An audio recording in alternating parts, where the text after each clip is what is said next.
Comment est sauvé l'esprit? Ce qui est né de l'esprit est esprit, Jean 3,16. Dans le contexte de Jean 3, il nous est dit que celui qui croit a la vie éternelle. Pour le croyant, son esprit est sauvé. Donc le salut de l'esprit signifie avoir la vie éternelle. Mais comment est sauvée l'âme? Ce passage de Matthieu 16 que nous venons de considérer nous dit que si nous perdons notre âme pour l'amour du Seigneur, notre âme sera sauvée. En conséquence, le salut de l'esprit, c'est avoir la vie éternelle, tandis que le salut de l'âme, c'est posséder le royaume. Matthieu 16, 18, 27. L'esprit est sauvé parce que Christ s'est chargé de la croix. Pour moi, l'âme est sauvée parce que je me cherche moi-même de la croix. L'esprit est sauvé parce que Christ a sacrifié sa vie pour moi. L'âme est sauvée parce que je renonce à moi-même et je suis le Seigneur. L'esprit est sauvé sur la base de la foi dès que je crois. La question est réglée pour toujours, plus jamais elle ne sera reconsidérée. L'âme est sauvée sur la base de suivre.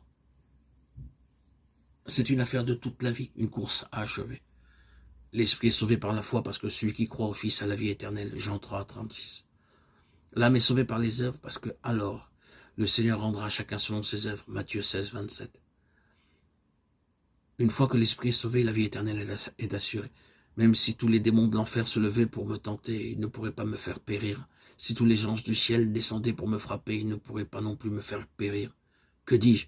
Même le Dieu trinitaire ne pourra pas me faire périr. Et cependant, rien ne peut être assuré aujourd'hui pour le salut de l'âme, car c'est au retour du Seigneur qu'il sera décidé si oui ou non l'âme sera gagnée.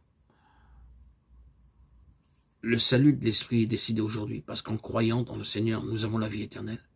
Mais le salut de l'âme sera décidé lorsque le Fils de l'homme viendra. Le salut de l'esprit est un don actuel, car Dieu a tant aimé le monde qu'il a donné son Fils unique. Le salut de l'âme est une récompense future, qui sera donnée au moment du retour du Seigneur à ceux qui l'ont suivi fidèlement. Pour que l'âme soit sauvée, une personne doit d'abord avoir l'esprit sauvé. Sans le salut de l'esprit, il n'y a aucune possibilité d'avoir l'âme sauvée. Le passage de Marc 8, 31-38 s'accorde en général avec celui de Matthieu 16, 24-28. Celui qui perdra sa vie à cause de moi et de la bonne nouvelle la sauvera. 8, 35. Ici, les mots et de la bonne nouvelle, l'évangile sont ajoutés. D'habitude, les gens supposent que ceci se rapporte à ceux qui prêchent l'évangile pour le Seigneur. Si ceci était vrai, les prédicateurs ne seraient-ils pas les seuls qui auraient leur âme sauvée? Mais ce qui est spécifié ici est simplement la bonne nouvelle, et non pas la prédication de la bonne nouvelle. Qu'est-ce que la bonne nouvelle? Et rien d'autre que l'évangile de Jésus-Christ, Fils de Dieu. Marc 1, 1.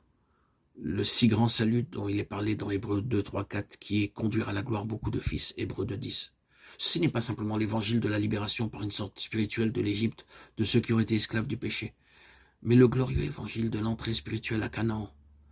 Perdre sa vie à cause de moi, Matthieu 16, 26, 27, c'est être contraint par amour. Perdre sa vie à cause de la bonne nouvelle, Marc 8, 31, 38, c'est être poussé par son propre avantage futur, lequel est à cause du royaume.